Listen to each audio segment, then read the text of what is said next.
Good afternoon प्यारे दोस्तों, कैसे हैं आप लोग। उम्मीद करते हैं कि आप लोग अच्छे होंगे, खुश होंगे, स्वस्थ होंगे और मस्त होंगे। प्यारे दोस्तों, एक सामाजिक विज्ञान का एक हमने सीरीज स्टार्ट किया था, जो सीरीज नंबर आज क्या है, 4 है ना। क्लास नंबर 4 है। और वो टॉपिक था दोस्तों, टोटल का टोटल टॉपिक हमने मॉडर्न हिस्ट्री से लिया था, क्योंकि लगभग जो भी एग्जाम चल रहा है उसमें जो पैटर्न चल रहा है दोस्तों, वो हिस्ट्री का जो सबसे बड़ा सेक्शन है वो मॉडर्न हिस्ट्री के रूप में जाना जाता है, क्योंकि वहीं से आजकल ज्यादातर क्वेश्चन पूछा जाता है। और उसमें भी एक महत्वपूर्ण या अत्यंत महत्वपूर्ण एक टॉपिक है जिसका नाम है 1857 की क्रांति, और उसी को सिपाही विद्रोह के नाम से भी जाना जाता है दोस्तों। तो वही टॉपिक आज हम लोग उस पर चर्चा करेंगे। और दोस्तों, उससे पहले हम आपको बता देना चाहते हैं कि ये चूंकि सामाजिक विज्ञान के लिए है दोस्तों, ठीक है। और सामाजिक विज्ञान में दोस्तों क्या है कि इसमें आपका आधुनिक इतिहास के लिए है, और ये आपका बिहार शिक्षक भर्ती के लिए, स्टेटेड पेपर 2 के लिए, 6 to 8 के लिए, बिहार एसएससी के लिए, डीएलएड एंट्रांस के लिए है दोस्तों, और बीपीएससी के लिए है, एसएससी के लिए, और सभी प्रकार के ये कॉम्पिटिटिव एग्जाम्स के लिए भी आपका ये टॉपिक अत्यंत महत्वपूर्ण है। और दोस्तों, ये भी आपका क्या है, एकदम जीरो लेवल से स्टार्ट है दोस्तों। इसलिए तो जो लोग अभी तक, जो हमारे चैनल को अभी तक सब्सक्राइब नहीं किए हैं दोस्तों, तो प्लीज आप लोग सब्सक्राइब कर लीजिए। और दोस्तों, बेल आइकन जरूर दबा लीजिएगा ताकि आपको समय समय पे नोटिफिकेशन मिलता रहे। चलिए दोस्तों, तो हम लोग क्या करते हैं, अपने सेशन का शुरुआत करते हैं। लेकिन उससे पहले दोस्तों, आप लोग से कुछ शेयर करना चाहते हैं। जैसे बहुत सारे मित्र क्या है कि अभी भी कुछ नहीं कर पा रहे हैं, है ना।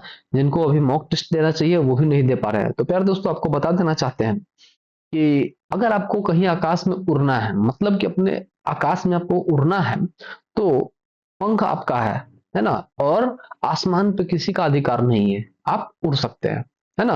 मतलब दोस्तों कि अगर आपको कोई भी चीज चाहिए, कोई भी जॉब चाहिए, तो आपका उस पर अधिकार है और आप वो चीज पा भी सकते हैं।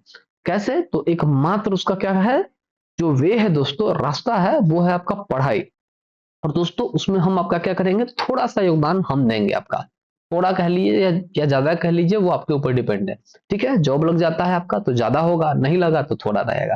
ठीक है, बाकी ये टोटली डिपेंड करता है कि आप कितना मेहनत करते हैं। ठीक है दोस्तों, तो चलिए अब हम लोग क्या करते हैं, अपने सेशन का शुरुआत करते हैं।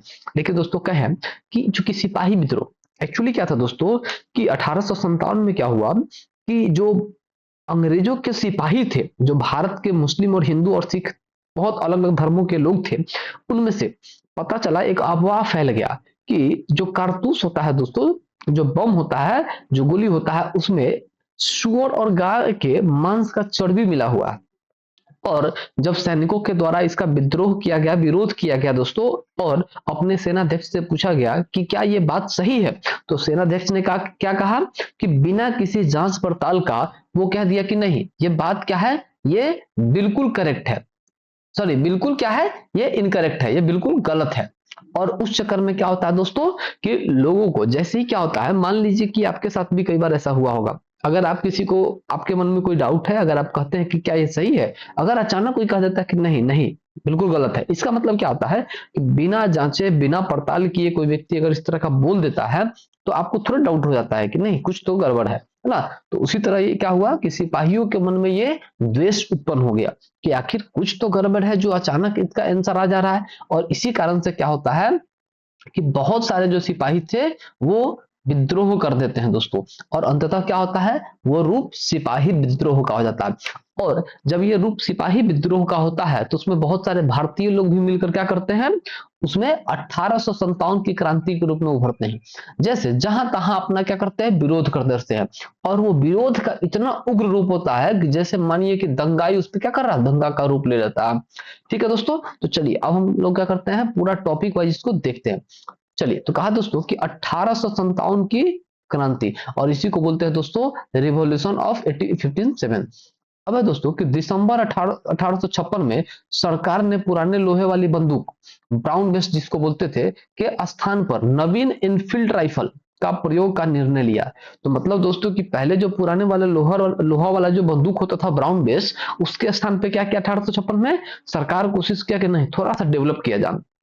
और उसके जगह पे क्या किया गया, न्यू इनफील्ड राइफल का प्रयोग करने का निर्णय ले लिया। और इसका परीक्षण डमडम में, अंबाला में और सियालकोट में दिया जाना था दोस्तों। और इस नई राइफल में कारतूस के ऊपरी भाग को मुंह से काटना पड़ता था। मतलब दोस्तों कि ऊपरी जो भाग होता है कारतूस का, वो क्या करना पड़ता था, मुंह से काट के तब लगाना पड़ता था। और जनवरी 1857 में बंगाल सेना में यह अफवाह फैल गई कि चर्बी वाले कारतूस में गाय और सूअर की चर्बी है। मतलब दोस्तों यही है कि अफवाह फैल गई कि क्या है, उस चर्बी वाले कारतूस में गाय और सूअर की चर्बी उसमें मिक्स है। सैनिक अधिकारियों ने इस अफवाह की जांच किए बिना ही क्या किया, इसका तुरंत खंडन कर दिया। मतलब जांचा, न कोई जांच किया न कोई पड़ताल किया, बस कह दिया क्या चीज, इसमें कोई भी गड़बड़ नहीं है। और यही रीजन रहा दोस्तों क्या, कि लोगों के मन में और भी क्या होता है, ये और भी क्या होता है, विश्वास घट जाता है। ताकि किंतु सैनिकों को विश्वास हो गया कि चर्बी वाले कारतूस का प्रयोग उनके धर्म को भ्रष्ट करने का और एक निश्चित प्रयत्न है। मतलब ये लोग जान गए कि नहीं, आखिर ये सैनिकों को क्या किया जा रहा है, कि धर्म भ्रष्ट करने का एक निश्चित प्रयत्न किया जा रहा है। और यही भारत के प्रथम स्वतंत्रता संग्राम 1857 के विद्रोह का तत्कालीन कारण बना। 29 मार्च 1857 को बैरकपुर में सैनिकों ने चर्बी वाले कारतूस प्रयोग करने से इनकार कर दिया। और ये क्या होता है दोस्तों, कि 29 मार्च 1857 को बैरकपुर में क्या किया, सैनिक ने क्या, चर्बी वाले कारतूस को प्रयोग करने से बिल्कुल ही इनकार कर दिया। और एक सैनिक थे मंगल पांडे, मंगल पांडे ने एक रेजिडेंट पर आक्रमण कर उसकी हत्या कर दी। ठीक है, मंगल पांडे क्या करते हैं दोस्तों, एक रेजिडेंट पर आक्रमण करते हैं और उसकी हत्या भी कर देते हैं। अब दोस्तों कि अंग्रेजों के द्वारा 34वीं एनआई रेजिमेंट भंग कर दी गई और अपराधियों को दंड दिया गया। तो कई बार पूछता है दोस्तों कि मंगल पांडे किस रेजिडेंट से थे, तो भाई साहब यही थे, 34वीं एनआई रेजिमेंट से थे। ठीक है, चलिए नेक्स्ट दोस्तों कि 1857 की क्रांति का प्रमुख जो कारण था वो ब्रिटिश साम्राज्य की घिनौनी नीतियां थी, जिनसे आकर तंग अंततः विद्रोह का ज्वालामुखी फट पड़ा। ठीक है, एंग्लो इंडियन का मतलब होता है दोस्तों कि वैसा इंडियन जो बहुत दिनों, सॉरी वैसा अंग्रेज जो बहुत दिनों से इंडिया में रह रहा है। ठीक है, अब कहा दोस्तों कि एंग्लो इंडियन इतिहासकारों ने सैनिक असंतोष तथा चर्बी वाले कारतूस को ही 1857 के महान विद्रोह का मुख्य तथा महत्वपूर्ण कारण बताया है। परंतु आधुनिक इतिहासकारों ने यह सिद्ध कर दिया कि चर्बी वाले कारतूस ही इस विद्रोह का एकमात्र कारण अथवा सबसे प्रमुख कारण नहीं थे। मतलब आधुनिक जो इतिहासकार थे दोस्तों, उन लोगों का मानना था और सिद्ध भी कर दिया कि सिर्फ चर्बी वाले कारतूस ही क्या है, इस विद्रोह का एकमात्र कारण नहीं था। अब है दोस्तों कि चर्बी वाले कारतूस और सैनिकों का विद्रोह तो केवल एक चिंगारी थी, जिसने जिसने उन समस्त विस्फोट पदार्थों में जो राजनीतिक, सामाजिक, धार्मिक और आर्थिक कारणों से एकत्रित हुए थे आग लगा दी, जिनसे दावानल के रूप में धारण कर लिया। अब दोस्तों होता क्या है कि कई बार आप ये भी चीज देखे होंगे कि व्यक्ति प्रदर्शन किसी और चीज के लिए करता है, लेकिन उसका उद्देश्य क्या होता है, कोई और चीज होता है। सेम यहाँ पे क्या हुआ दोस्तों, हालांकि इसका उद्देश्य भी कुछ और था और प्रदर्शन भी कोई और था, लेकिन अंततः दोनों रूप किस रूप में ले लिया गया, 1857 की क्रांति के रूप में। और 1857 की क्रांति का प्रारंभ 10 मई को होता है दोस्तों मेरठ से। यहाँ की 3री कैवेलरी रेजिमेंट के सैनिक ने चर्बी युक्त कारतूस को छूने से इनकार कर दिया तथा खुलेआम बगावत कर दी। मतलब सैनिक क्या करता है दोस्तों कि जो चर्बी युक्त कारतूस था, चर्बी युक्त का मतलब है कि चर्बी वाला जो कारतूस था उसको छूने से बिल्कुल ही इनकार कर दिया कि नहीं हम बिल्कुल नहीं छुएंगे। और उसी के कारण से क्या किया, पूरा ओपनली होकर एकदम सरकार का जो अंग्रेज था उसका बगावत कर दिया, एकदम विरोध कर दिया। अपने अधिकारियों पर गोली चलाई तथा अपने साथियों को मुक्त करवाकर वे लोग दिल्ली की ओर चल पड़े। मतलब दोस्तों कि जो लोग को वो अरेस्ट कर लिए थे, 34वीं रेजिमेंट जिसको गोली मार दिए थे, उसके विरोध में क्या किया गया था, अंग्रेजों के द्वारा बहुत सारे सिपाही को क्या कर लिया था, जेल में बंद कर दिया था। तो क्या करता है, वहां जाके जितने भी अंग्रेज अधिकारी थे उसको उस पर गोली चलाता है और अपने साथियों को मुक्त करवा लेके दिल्ली चल पड़ता है, दिल्ली की ओर। जनरल हेविट के पास 2200 यूरोपीय सैनिक थे, परंतु उसने इस तूफान को रोकने का कोई प्रयास नहीं किया। मतलब दोस्तों अब कितना बड़ा भी सैनिक क्यों ना हो, लेकिन अगर एक बड़ा सा एकदम भव्य ये तूफान जैसा एक आंदोलन होगा तो स्वाभाविक है कि ढह जाना है। और इसका जीता जागता एग्जाम्पल आप देख सकते हैं दोस्तों कि जैसे बहुत सारा आंदोलन हुआ है अपने देश में, किसान आंदोलन ले लीजिए या बहुत सारा इस तरह का आंदोलन होता है ना। फिर है कि विद्रोहियों ने 12 मई 1857 को दिल्ली पर अधिकार कर लिया। इस प्रकार सैनिकों का दिल्ली के लाल किले पर पहुंचना पहली घटना थी। ठीक है, यह पहला घटना था दोस्तों जिसमें क्या किया गया था, सैनिक दिल्ली के लाल किला पर पहुंच गई थी। 1857 के स्वतंत्रता संग्राम का प्रतीक कमल था और रोटी था। दोस्तों ये आपका समझिए कि मोस्ट वीवीआई क्वेश्चन है, मोस्ट वीवीआई क्वेश्चन है। इसलिए कह रहे हैं दोस्तों क्योंकि ये क्वेश्चन बीपीएससी में पूछा गया है, आपका सिविल कोर्ट में भी पूछा गया है, ठीक है, और आपका बिहार एसएससी में पूछा गया है, रेलवे में भी पहले पूछा जाता था दोस्तों। अब कहा दोस्तों कि 1857 के स्वतंत्रता संग्राम का प्रतीक क्या था, तो कमल था और रोटी था दोस्तों, इसको ध्यान जरूर रखिएगा। कहा कि बरेली में रुहेलखंड के भूतपूर्व शासक के उत्तराधिकारी खान बहादुर ने 1857 के विद्रोह की रहनुमाई की। फिर दोस्तों कि मुगल सम्राट बहादुर शाह द्वितीय ने उन्हें वायसराय के पद पर नियुक्त किया था। जो मुगल सम्राट थे दोस्तों बहादुर शाह द्वितीय, क्या किया था, उन्हें वायसराय के पद पर नियुक्त किया था। रानी लक्ष्मीबाई, जिनका मूल नाम क्या था, मणिकर्णिका था, उनका जन्म हुआ था 19 नवंबर 1835 को गोलघर में हुआ था, जो वर्तमान में कहां पे है, तो वाराणसी में है। और उनके पिता का नाम जो था दोस्तों, उनके पिता मरणोपरांत झांसी के महाराज गंगाधर राव के दरबार में गए थे, और उस समय लक्ष्मीबाई की उम्र कितनी थी, तो मात्र 13 वर्ष था। अब दोस्तों कि 14 वर्ष की उम्र में क्या होता है कि उनका विवाह हो जाता है झांसी के महाराज गंगाधर राव के साथ, और इनकी मृत्यु ग्वालियर में हो गई, ठीक है। फिर दोस्तों कि ग्वालियर में महारानी लक्ष्मीबाई की समाधि स्थित है। रानी लक्ष्मीबाई झांसी के अंतिम मराठा राजा गंगाधर राव की विधवा थी। मतलब दोस्तों की जो रानी लक्ष्मीबाई थी वो झांसी के अंतिम मराठा राजा थे गंगाधर राव जी, और गंगाधर राव जी की ये विधवा थी। जब किसी उत्तराधिकारी के अभाव में राजा गंगाधर राव की मृत्यु हो गई, तो डलहौजी ने व्यापक सिद्धांत के अंतर्गत 1853 ईस्वी में झांसी का ब्रिटिश साम्राज्य में विलय कर लिया गया। झांसी में 4 जून 1857 को रानी लक्ष्मीबाई के नेतृत्व में विद्रोह का श्री गणेश हुआ। मतलब दोस्तों कि 1857 का जो क्रांति होता है उसमें रानी लक्ष्मीबाई क्या करती है, 4 जून 1857 ईस्वी को झांसी से लड़ती है और वहीं से अपना विद्रोह स्टार्ट करती है। लेकिन अंग्रेज जनरल था ह्यूरोज, उसने क्या किया, उससे लड़ते हुए क्या होता है, रानी लक्ष्मीबाई वीर गति को प्राप्त होती है। अंग्रेज जनरल ह्यूरोज से लड़ते हुए 17 जून 1858 ईस्वी को वे वीर गति प्राप्त हुई। नेक्स्ट है दोस्तों कि रानी लक्ष्मीबाई की मृत्यु पर ह्यूरोज ने कहा था कि भारतीय विद्रोहियों में यहाँ सोई हुई औरत अकेली मर्द है। मतलब दोस्तों कि बहुत सारे लोग इसका गलत मतलब निकाल लेते हैं कि अकेली मर्द है, ये मर्द ये फिजिकल और जेंडर का बात नहीं कर रहा है ये, ठीक है, फिजिकल बॉडी का बात नहीं कर रहा है कि मर्द है कि लेडीज है, ठीक है। यहाँ पे इस चीज का उल्लेख किया गया है दोस्तों कि जो ताकत होता है, साहस होता है, वो मर्दों के इक्वल यहाँ पे बात किया गया है, ठीक है। और इस अनुसार ह्यूरोज ने कहा है, ठीक है। अब दोस्तों कि लखनऊ अवध में विद्रोह का प्रारंभ 4 जून 1857 को हुआ। जो लखनऊ जो था दोस्तों तत्कालीन अवध था, और अवध में विद्रोह जो प्रारंभ हुआ था वो 4 जून 1857 को प्रारंभ हुआ था, और विद्रोह का जो नेतृत्व करता था दोस्तों बेगम हजरत महल ने किया था। फिर कहा दोस्तों कि उन्होंने अपने अल्पवयस्क बेटे बिरजिस कादिर को नवाब घोषित कर दिया। किसने, तो बेगम हजरत महल ने। बेगम हजरत महल क्या करता है दोस्तों कि अपने अल्पवयस्क, मतलब उसका बेटा अभी वयस्क भी नहीं हुआ था, 18 भी नहीं हुआ था, कि क्या करता है कि अपने बेटे को नवाब घोषित कर दिया तथा प्रशासन की बागडोर अपने हाथ में ले ली। अंत में 21 मार्च 1858 को कैंपबेल ने गोरखा रेजिमेंट की सहायता से लखनऊ पर पुनः अधिकार कर लिया।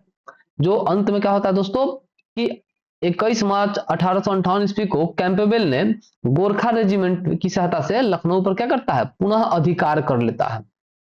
फिर दोस्तों कि कानपुर में 5 जून 1857 को नाना साहब, जिनको क्या कहते हैं, नाना धोंदो पंत को पेशवा मानकर स्वतंत्रता की घोषणा की गई दोस्तों, ठीक है, ये कानपुर का बात है।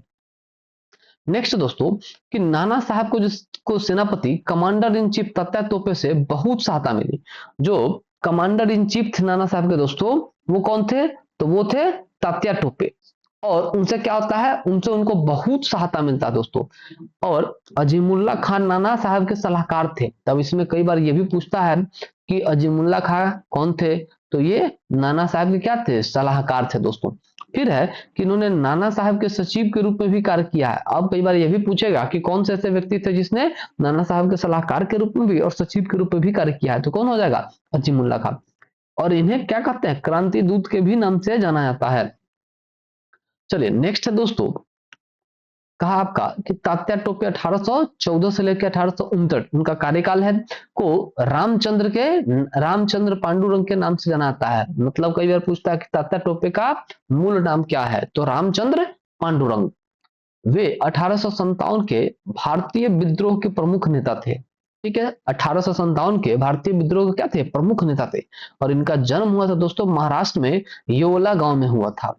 ठीक है, उनके एक विश्वसनीय मित्र थे मान सिंह। मान सिंह ने क्या किया, उनको धोखा देकर उस समय पकड़वा दिया जब वे पारो के जंगल में अपने कैंप में शयन कर रहे थे। मतलब दोस्तों कि पारो के जंगल में जब वो सो रहे थे तो उनका एक विश्वसनीय मित्र था मान सिंह, और वो क्या किया, धोखा देके उन्हें अंग्रेजों के माध्यम से पकड़वा दिया। और अंततः क्या करते हैं कि इनको तात्या टोपे को फांसी दी जाता है। तो ये भी कई बार पूछता है कि जो धोखा देने वाला मित्र है तो वो कौन था, तो भाई साहब वही मान सिंह था, जो अभी क्या है, उसी का नाम का एक व्यक्ति है पंजाब में, जो पंजाब का मुख्यमंत्री है। कहा कि यहां से उन्हें पकड़कर शिवपुरी लाया गया और सैनिक अदालत में 18 अप्रैल 1859 ईस्वी को फांसी की सजा दे दी गई दोस्तों। ठीक है, मतलब अंततः उनको 1859 ईस्वी में फांसी की सजा दे दी गई। फिर है कि 1857 में जगदीशपुर में विद्रोह की अगुवाई करने वाले वीर कुंवर सिंह थे, बिहार के तत्कालीन शाहबाद जिले वर्तमान भोजपुर जिले से संबंधित थे। यार दोस्तों कि जो वीर कुंवर सिंह थे वो 80 वर्ष के युद्ध के समय में 80 वर्ष के होने के बावजूद भी ये अंग्रेजों से युद्ध लड़े थे। जब उन्होंने अंग्रेजों के विरुद्ध विद्रोह का झंडा बुलंद किया उस समय वे 80 वर्ष के थे। तो प्यार दोस्तों कई बार उनका एज भी पूछता है, तो कितने वर्ष के थे, तो 80 वर्ष के थे। असम में 1857 की क्रांति के समय वहां के दीवान मानीराम दत्त ने वहां का अंतिम राजा के पौत्र कंदपेश्वर सिंह को राजा घोषित करके विद्रोह की शुरुआत की, परंतु शीघ्र ही विद्रोह का दमन मानीराम को फांसी दे दी गई। मतलब दोस्तों ये चीज है कि जहां भी विद्रोह को दबाया गया वहां के जो शासक थे या जो विद्रोही थे उनको क्या किया गया, फांसी का सजा दे दिया गया। औवा के ठाकुर थे कुशल सिंह, और कुशल सिंह ने 1857 की क्रांति में अंग्रेजों और जोधपुर की संयुक्त सेना को पराजित किया था दोस्तों। ठीक है, अंग्रेजों और जोधपुर की संयुक्त सेना को क्या किया गया, पराजित कर दिया। अब दोस्तों कि मौलवी अहमदुल्ला शाह ने फैजाबाद में 1857 का विद्रोह को अपना नेतृत्व प्रदान किया था। एक व्यक्ति था दोस्तों मौलवी अहमदुल्ला शाह, उसने क्या किया, फैजाबाद, भाई साहब इसी को वर्तमान में क्या कहते हैं, यही वर्तमान में दोस्तों अयोध्या है। ठीक है, यही वर्तमान में क्या है दोस्तों, तो अयोध्या है। और उसी अयोध्या का जो नेतृत्व किया था, कौन किया था, तो मौलवी अहमदुल्ला ने किया था। कहा कि ये अंग्रेजों के सबसे कट्टर दुश्मन थे और मूलतः वो तमिलनाडु के अरकाट में रहने वाले थे और वह फैजाबाद में आकर बस गए थे। वो मूल रूप से कहाँ के, तमिलनाडु के अरकाट के, लेकिन वो फैजाबाद में आके बस गए थे। उन्होंने भारत के विभिन्न धर्मानुयायियों को आह्वान करते हुए कहा कि सारे लोग काफिर अंग्रेजों के विरुद्ध खड़े हो जाओ और उन्हें भारत से खदेड़ दो। मतलब उनका कहना था कि जितने भी धर्म के लोग हो आपस में मत लड़ो और एक होकर क्या करो, अंग्रेजों को बाहरी को एकदम खदेड़ दो एकदम। ठीक है, फिर दोस्तों कि इनके बारे में अंग्रेजों ने कहा था कि अदम्य साहस के गुणों से परिपूर्ण और दृढ़ संकल्प वाले व्यक्ति तथा विद्रोहियों में सर्वोत्तम सैनिक है। इनकी गिरफ्तारी के लिए ब्रिटिश सरकार ने 50,000 रुपए इनाम रखा था। मतलब क्या था उस समय दोस्तों 1857 में, आप कल्पना कीजिए लगभग 200 साल पहले क्या किया गया था, इनकी गिरफ्तारी पे लगभग 50,000 रुपए इनाम रखा गया था। मतलब हमको लगता है कि अभी का कितना, लगभग 50 करोड़ के आसपास होगा दोस्तों। फिर है कि 1857 के विद्रोह को मिर्जा गालिब ने स्वयं अपनी आंखों से देखा है। ठीक है दोस्तों, मिर्जा गालिब जो था वो अपने आंखों से देखा है 1857 के विद्रोह को। कहा कि इनका जन्म 27 दिसंबर 1796 को आगरा में और मृत्यु 15 फरवरी 1869 को दिल्ली में हुई थी दोस्तों। फिर है कि 1857 के स्वतंत्रता संघर्ष में ग्वालियर के सिंधिया ने अंग्रेजों का सर्वाधिक सहायता किया था। मतलब जो ग्वालियर का सिंधिया था दोस्तों वो अंग्रेजों को क्या किया, पूरी तरह से सहायता किया। यूरोपीय इतिहासकारों ने ग्वालियर के मंत्री सर दिनकर राव और हैदराबाद के मंत्री सलार जंग की राजभक्ति से की बहुत सराहना की। मतलब दोस्तों ग्वालियर के जो मंत्री थे दिनकर राव और उसको हैदराबाद के जो मंत्री था सलार जंग, उसका क्या किया, उसके राजभक्ति को बहुत प्रशंसा किया। मतलब जो अंग्रेजों को सपोर्ट किया तो अंग्रेज क्या किए, बाद में उसका बहुत प्रशंसा किए कि नहीं आपने बहुत अच्छा काम किया मेरे लिए। मतलब भारत का क्या किया, भारत के साथ गद्दारी की उन्होंने।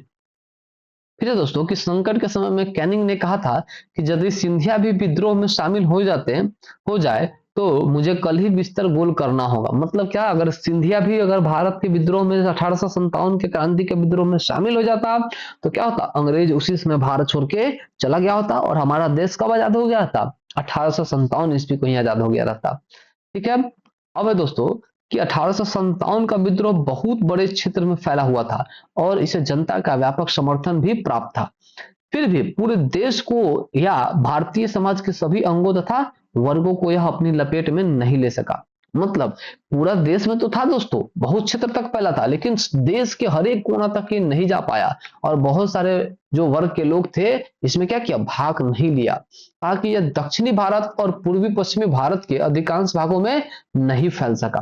ग्वालियर के सिंधिया, इंदौर के होलकर, हैदराबाद के निजाम, जोधपुर के राजा, भोपाल के नवाब, पटियाला, नाभा, जिंद सिख के शासक, पंजाब के एक दूसरे सिख सरदार, कश्मीर में महाराजा तथा दूसरे अन्य सरदारों तथा बड़े जमींदारों ने विद्रोह को कुचलने में अंग्रेजों की सक्रिय सहायता की।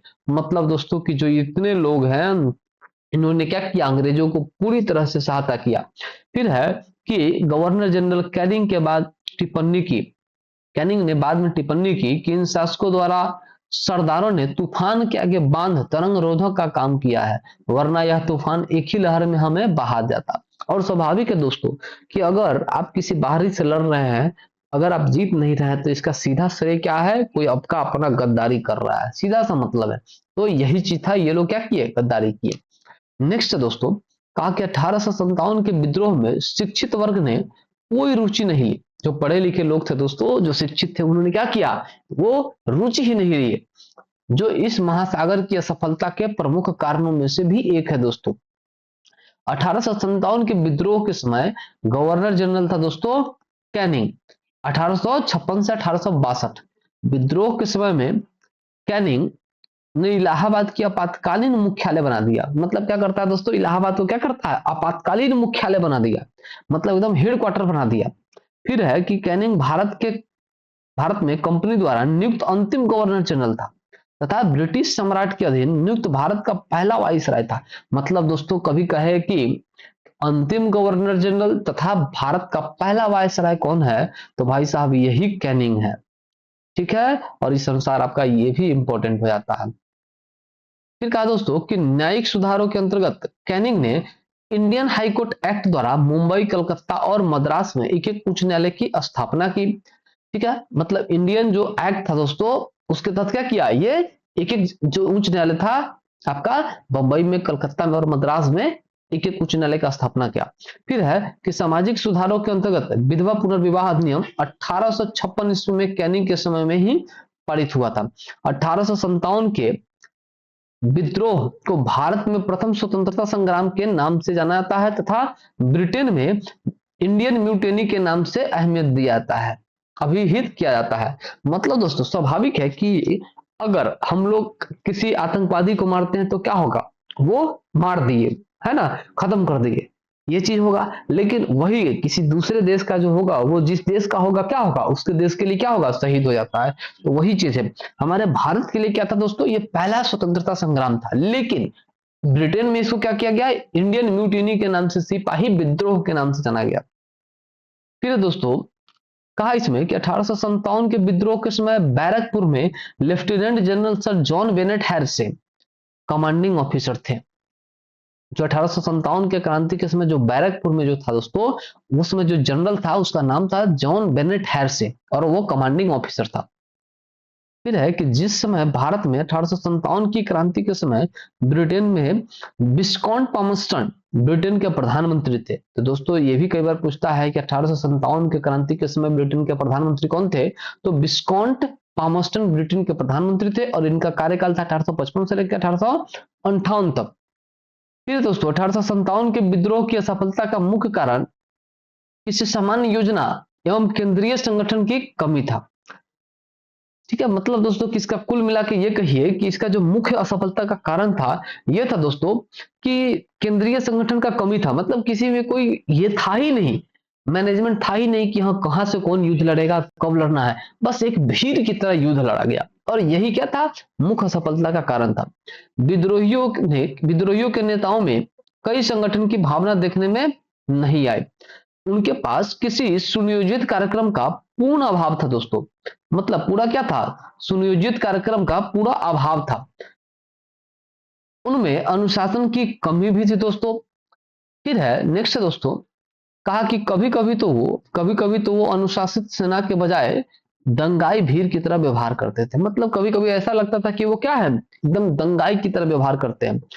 उनके पास एक भविष्योन्मुख कार्यक्रम, सुसंगत विचारधारा, राजनीतिक परिप्रेक्ष्य या भावी समाज और अर्थव्यवस्था के प्रति एक स्पष्ट दृष्टिकोण का अभाव था। 14 सितंबर 1857 को अंग्रेजों द्वारा दिल्ली पर अधिकार करने के क्रम में जनरल जॉन निकलसन की मृत्यु हो जाती है दोस्तों। ठीक है, दिल्ली पर जब अधिकार किया गया तो उस क्रम में क्या होता है, जॉन जॉन ये जनरल जॉन निकलसन की मृत्यु हो गई। लखनऊ में 1857 के विद्रोह के दौरान अंग्रेज रेजिडेंस की रक्षा करते हुए sir Henry Lawrence, major general हॉलबर्ग तथा जनरल नील की क्या जाती है, मृत्यु हो जाती है दोस्तों। नेक्स्ट है दोस्तों, कहा कि सर जेम्स आउट्रम एवं डब्ल्यू टेलर ने 1857 के विद्रोह को हिंदू मुस्लिम षड्यंत्र का परिणाम बताया है। मतलब एक व्यक्ति था सर जेम्स आउट्रम, और वो व्यक्ति क्या करता है, बस हिंदू मुस्लिम का षड्यंत्र का परिणाम बता दिया इसको। मतलब पूरे भारत के जितना भी ये जो संघर्ष था उसको बस एक लाइन में सिमट कर रख दिया कि बस हिंदू मुस्लिम का षड्यंत्र था। और दोस्तों क्या है, आज भी हम इसी उलझन में फंसे हुए। ठीक है, फिर है आउटरम का विचार विचार था कि यह मुस्लिम षड्यंत्र था जिसमें हिंदू शिकायतों का लाभ उठाया गया। जॉन लॉरेंस और सिले के अनुसार यह केवल सैनिक विद्रोह था। फिर है टी आर होम्स के अनुसार यह बर्बरता और सभ्यता के बीच का युद्ध था। और बी डी सावरकर ने कहा था दोस्तों अपनी पुस्तक में इसको the Indian war of independence 1857। और कई बार ये पूछता है दोस्तों कि the Indian war of independence 1857 का पुस्तक किसने लिखा है, तो भाई साहब यही विनायक दामोदर सावरकर जी ने लिखा है। इस विद्रोह को सुनियोजित स्वतंत्रता संग्राम की संज्ञा दी गई दोस्तों। नेक्स्ट दोस्तों कि उन्होंने इसे स्वतंत्रता की पहली लड़ाई कहा था, किसने, तो भाई साहब बी डी सावरकर ने, वीर दामोदर सावरकर ने कहा था दोस्तों, बी डी सावरकर ने भाई साहब। ठीक है, बी डी सावरकर ने कहा था। ठीक है, ये कहा था किसने दोस्तों, तो बी डी सावरकर ने। फिर 1857 के भारतीय स्वाधीनता आंदोलन के सरकारी इतिहासकार सुरेंद्र नाथ सेन, जिनको एस एन सेन थे, जिनकी पुस्तक 1857 1957 में प्रकाशित हुई। मतलब दोस्तों कि जो वो पुस्तक 1857 का था वो ठीक एक साल बाद 1957 में प्रकाशित होता है। तो आप ऐसे याद रख सकते हैं कि एस एन सेन का जो पुस्तक था 1857 में, जो जिनका पुस्तक का क्या टाइटल था 1857, जिसका क्या होता है प्रकाशन 1957 में होता है, मतलब ठीक 100 साल बाद। सर सैयद अहमद खान द्वारा लिखित पुस्तक असबाव ए बगावत ए हिंद वर्ष 1859 ईस्वी में प्रकाशित हुई, जिसमें 1857 के विद्रोह के कारणों पर चर्चा की गई थी। नेक्स्ट है दोस्तों, कहा कि भारत सरकार द्वारा आरसी मजूमदार को 1857 के विद्रोह का इतिहास लिखने के लिए नियुक्त किया गया था। भारत सरकार द्वारा क्या किया गया है, आरसी मजूमदार को दोस्तों। ठीक है, आरसी मजूमदार को क्या किया गया, ये सिर्फ 1857 के विद्रोह का इतिहास लिखने के लिए नियुक्त किया गया, परंतु सरकारी समिति से अनबन होने के कारण उन्होंने यह कार्य करने से इनकार कर दिया तथा अपनी पुस्तक द सिपाही mutiny and the rebellion of 1857 को स्वतंत्र रूप से 1957 में प्रकाशित किया। मतलब ये पॉइंट भी दोस्तों याद रखिएगा। ठीक है, अब है दोस्तों कि मजूमदार ने ही 1857 के विद्रोह को तथाकथित प्रथम राष्ट्रीय स्वतंत्रता संग्राम न प्रथम, मतलब देखिए अब मजूमदार क्या करता है दोस्तों कि मजूमदार करते हैं 1857 के विद्रोह को तथाकथित प्रथम राष्ट्रीय स्वतंत्रता संग्राम, और ना प्रथम ना राष्ट्रीय और ना ही स्वतंत्रता संग्राम कहा था दोस्तों। मतलब कहा मौजूमदार साहब ने कहा था कि ये तो कहा जाता है कि प्रथम राष्ट्रीय स्वतंत्रता संग्राम है, लेकिन इसमें ना प्रथम था ना राष्ट्रीय था और ना ही स्वतंत्रता संग्राम था। नेक्स्ट है दोस्तों, कहा कि 1857 के विद्रोह का सबसे महत्वपूर्ण परिणाम महारानी विक्टोरिया की उद्घोषणा था। यह उद्घोषणा 1 नवंबर 1858 को इलाहाबाद में हुए दरबार में कैनिंग द्वारा उद्घोषित की गई थी। मतलब यह जो उद्घोषणा किया गया था दोस्तों, यह कैनिंग के द्वारा किया गया था 1 नवंबर 1858 को। इसमें भारत में कंपनी के शासन को समाप्त कर दिया गया और भारत का शासन सीधे क्राउन के अधीन कर दिया गया, मतलब सीधे महारानी विक्टोरिया के अधीन कर दिया गया। इस उद्घोषणा में भारत के ब्रिटिश साम्राज्य के विस्तार पर रोक, लोगों के धार्मिक मामलों में हस्तक्षेप न करना, एक समान कानूनी सुरक्षा सबको उपलब्ध कराना शामिल था। नेक्स्ट है दोस्तों, कहा कि भारतीय राजवारों के प्रति विजय और विलय की नीति को परित्याग कर दिया गया, मतलब हटा दिया गया, और सरकार ने राजाओं को गोद लेने की अनुमति प्रदान की, तथापि अन्य आश्वासन ब्रिटिश शासन द्वारा पूरे नहीं किए जा सके। 1857 के विद्रोह के दमन के बाद ब्रिटिश सरकार ने भारतीय फौज के नवगठन के लिए पील आयोग का गठन किया, जिसने सेना के रेजिमेंट को जाति, समुदाय और धर्म के आधार पर विभाजित कर दिया। 1857 का जब विद्रोह होता है दोस्तों, उसके बाद क्या करता है, भारतीय सेना को ब्रिटिश सरकार क्या करता है, नवगठन के लिए पील आयोग का गठन कर दिया था। पील आयोग का गठन किया, जिसमें सेना के रेजिमेंट को जाति और धर्म के आधार पर विभाजित किया। नेक्स्ट दोस्तों, कहा कि यूरोपीय सैनिकों की जो संख्या 1857 से पूर्व 45,000 थी, अब 65,000 कर दी गई, तथा भारतीय सैनिकों की संख्या 2,38,000 था दोस्तों, उससे घटाकर 1,40,000 कर दिया गया। मतलब इसलिए दोस्तों कि फिर कभी अगर आक्रमण होगा तो क्या होगा, भारतीय सैनिक से थोड़ा बहुत कम का अंतर रहेगा तो क्या होगा, यूरोपीय सैनिक लड़ाई लड़ सकता है। इसीलिए क्या किया गया, 2,38,000 से घटाकर और 1,40,000 कर दिया गया दोस्तों। ये भी पॉइंट समझने वाला है प्यारे दोस्तों। नेक्स्ट दोस्तों, कहा कि बंगाल में यूरोपीय सैनिकों का भारतीय सैनिकों से 12 का अनुपात रखा गया। मतलब बंगाल में जो यूरोपीय सैनिकों का भारतीय सैनिकों से जो अनुपात है दोस्तों, वो 12 का अनुपात था। ठीक है, फिर है, जबकि मद्रास और बंबई में यह अनुपात क्या था, 1:3 रखा गया। मतलब दोस्तों आप लोग इसको समझिए, फिर से समझिए, कहा कि बंगाल में जो यूरोपीय सैनिकों का भारतीय सैनिकों से 12 का अनुपात था, मतलब कि ये एक यूरोपीय सैनिक था तो 12 भारतीय सैनिक था, यही इसका मतलब हुआ। बंगाल में यूरोपीय सैनिकों का भारतीय सैनिकों से 12 का अनुपात रखा गया, जबकि यह बंबई में 1:3 का था। फिर है कि 1857 के विद्रोह के बाद ब्रिटिश सरकार ने सिपाहियों का चयन गोरखा, सिख और पंजाब के उत्तर प्रांत से किया। तो प्यारे दोस्तों, ये आपका टॉपिक था 1857 की क्रांति। और दोस्तों उम्मीद कर रहे हैं कि आप लोग अच्छा से पढ़ रहे होंगे। और प्यारे दोस्तों, ये जो सीरीज है ये आपका सीटेट पेपर 2 के लिए भी बहुत इंपॉर्टेंट है, डीएलएड एंट्रांस के लिए भी, और आपका बाकी जो जनरल है जैसे बिहार एसएससी हो गया, एसएससी हो गया, सिविल कोर्ट हो गया, आपका बीपीएससी हो गया, बीपीएससी शिक्षक भर्ती हो गया, और लगभग इन सारे एग्जामों के लिए ये आपका सीरीज बहुत लाभदायक है दोस्तों। तो प्यारे दोस्तों, जो लोग अभी तक इस चैनल को सब्सक्राइब नहीं किए हैं दोस्तों, तो प्लीज आप सब्सक्राइब कर लीजिए @टियर एग्जाम्स 1 पे। और दोस्तों अगर किन्हीं को कोई प्रॉब्लम हो तो विशेष परिस्थिति में आप इस नंबर पे कॉल कर सकते हैं, अन्यथा आपके पास टेलीग्राम है तो टेलीग्राम पे कांटेक्ट कर लीजिए। आपके पास टेलीग्राम चैनल है दोस्तों, सॉरी इंस्टाग्राम है तो इंस्टाग्राम पे कांटेक्ट कर लीजिए। टेलीग्राम चैनल है तो टेलीग्राम आप इसको जरूर ज्वाइन कर लीजिएगा, ताकि ये पीडीएफ आपको वहीं पे मिलेगा दोस्तों। और ये फेसबुक पेज है, आप इसको भी फॉलो कर सकते हैं। तो प्यारे दोस्तों उम्मीद कर रहे हैं कि आप लोग अच्छा से पढ़ रहे होंगे, और जो लोग अभी तक नहीं पढ़ रहे हैं दोस्तों, तो आप लोग के पास एक बेटर अपॉर्चुनिटी है, आप इस चीज को अभी से ही करके देख सकते हैं।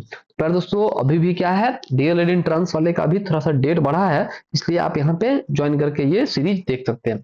ठीक है दोस्तों, तो प्यारे दोस्तों तो आज का सेशन हम लोग यहीं पे समाप्त करते हैं। ठीक है, फिर हम लोग मिलेंगे नेक्स्ट सेशन में। तब तक के लिए दोस्तों आप लोग ऐसे ही हंसते रहिए, मुस्कुराते रहिए और अपने तैयारी में लगे रहिए दोस्तों। ठीक है दोस्तों, तो फिर मिलेंगे नेक्स्ट टाइम में, तब नेक्स्ट सेशन में मिलेंगे। और नेक्स्ट सेशन जो होगा दोस्तों आपका एक क्वेश्चन सीरीज होगा, रिवीजन सीरीज होगा, आप लोग उसको भी देखिएगा। ठीक है दोस्तों, तब तक के लिए जय हिंद प्यारे दोस्तों।